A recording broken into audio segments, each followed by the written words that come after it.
direct, diametrically opposed opposites. Let's look at the difference. They're often spoken about as if they're the same, and they're used interchangeably, when in fact they are actually diametrically opposed to each other. Force, the definition of force, is the capacity to do work or cause physical change in the physical world. Okay? For any change to be created in the physical world in any capacity, force must be used and applied. There's nothing you can do that doesn't require force if you're going to make a change happen in the physical.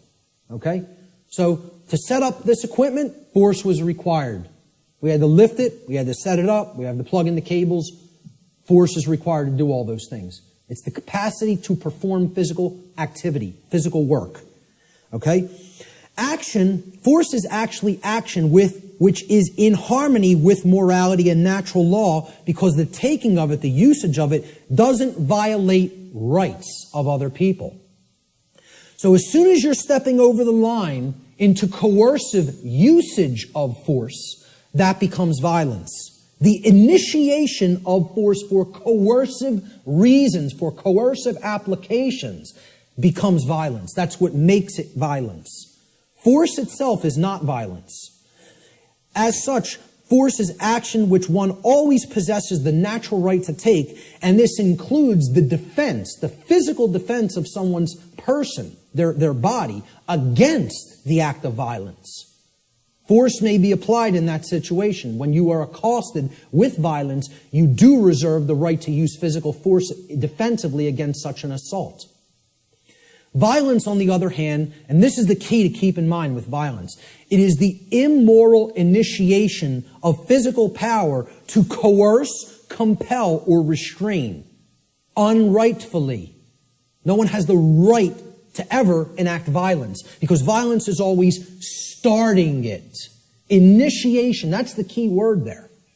It's the immoral, the unrightful initiation. So, teachers in schools will, if there's a skirmish that happens between a couple of male students one day, they'll say, it doesn't matter who started it. All that matters is who started it. All that matters is who started it. All that matters. Because the person who actually conducted violence is the person who struck first. They initiated the immoral use of physical behavior, of physical force, physical power to coerce, compel, or restrain. Therefore, when the person beats back that physical assault with force, they have not committed an additional wrongdoing. Okay? It's difficult for many people to understand who are in right brain imbalance. They don't want to acknowledge that you maintain the natural right to use force when you are accosted with violent behavior.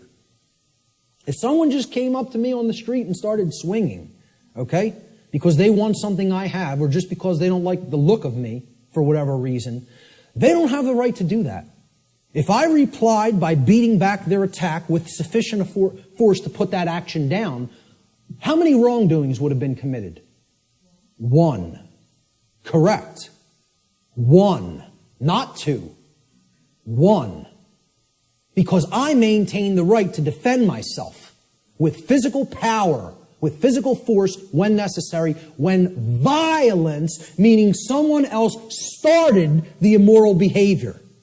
That's what matters, the initiation. Who started it is all that matters. All that matters. And again, it's a very difficult thing for the ego to comprehend. The ego doesn't want to hear that. It's been conditioned so long that responding with force is also violence. We are verbally and mentally equating these two things, and when in fact they are actual complete opposites. Okay, if a kid got hit by somebody else in a school, and then that other kid maybe said once, stop what you're doing, and then when the other kid wouldn't stop, he punched him and knocked him out. Okay, I would ask other people who struck first. And if the kid lying on the floor struck first, I'd say you got what you deserved. That's it. Because that person had a right to defend themselves. You had no right to strike him. You initiated the violence. He responded with defensive force. Many people don't want to hear that, because they're very conditioned. And I'm not saying you have to do that. You also reserve the right not to do that. But the right does exist. Both things, both rights exist. You would have the right to not respond with physical force, but you would have the right to respond with physical force. See, that's a free will decision that the person has the right to choose between those actions. I don't even look at either one of them as the high road. You know? Personally, I think if somebody keeps beating somebody and keeps conducting violence to them, and the other person keeps accepting it and never rebels against it and never uses any force to put it down, I almost look at that as the low road. I'm not a pacifist. Not a pacifist. Okay? I am 100% about non-violence, meaning don't initiate harm to other people. Don't start it. Don't start none, won't be none. In street lingo. That's how it really is. Okay? But if somebody else starts it, they're asking to be put down with the amount of physical force that is required to put down the act of aggression. Violence is coercive action. See, that's the key. It's always coercion. Saying, you're going to do what I want you to do, or then I'm going to strike. Then I'm going to commit the act of violence.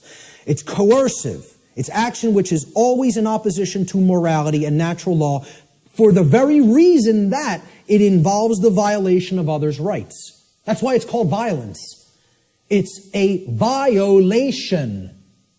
The act of violation it resulted in violence. Your rights have been violated. That's why it's called violence. It's the same root word. Violence is action which one never possesses the right to take, ever. There is no such thing as the right to commit violence. It doesn't exist. Because violence is the immoral initiation of physical power to compel, coerce, restrain, which no one has the right to do. No, you don't have the right, no one does have the right to initiate that type of action. Force, on the other hand, there is a time and a place to exert that force in a defensive capacity. All right, so we'll talk about that here. This piece of trash comes up to somebody on the street and says, give me everything that's valuable. I want your shoes. Oh, they're leather? Take them off. Take the wallet out, all the jewelry. Give me your purse. Give me your wallet. Okay? It's called a thug. Nobody would believe he has the authority or the right to do that, and we would have the moral obligation to obey this criminal. You know, if the criminal started calling himself government, we might start believing in it. Right? But let's say somebody on the street saw what was being done, took out their own 9mm and blew this guy away. How many acts of violence were committed? One. They would look at it like that. But what I understand. But again, that's somebody saying, I prefer not to see it that way. Well, again, perception and reality do not really align in many cases. They're not the same. That person is incorrectly perceiving what is. They're not seeing the truth. And many people don't want to hear that that's the truth. Because they're very conditioned and they are very well-behaved slaves. You know, as harsh as that is to say. They don't want to understand that the inherent right to use force against violence exists and is always our right. Always. Now, I'm not telling you go out and immediately do that either, because the perception is so screwed up in the body of humanity that the majority of people don't believe that would be a right. And they'll persecute you for doing it. You see, the self-defense principle is continuously being eroded. Human beings possess the natural right to defend themselves from violence with defensive physical force. A person who is accosted by violence possesses the right to stop the person who is conducting the violence from continuing to do harm to them with any amount of force that is necessary to stop the attack or the assault, okay, up to and including deadly force. I would say, if you want to be nice about it, give the person one verbal warning to stop. Say no once. After that, it's on. That's it. And that's really my policy. Okay? That would be my policy on the street with an individual. The problem is here, the so-called authorities of the government, like you say, don't want to see it that way, and they're constantly trying to take this right away from somebody. They're constantly trying to say, no, we own the monopoly on the usage of force, and all you may do is wait and be accosted and assaulted until one of us shows up. Well, you know what that's called? It's called a big crock of bullshit, is what that's called. And it shouldn't be accepted by anyone who has any common sense.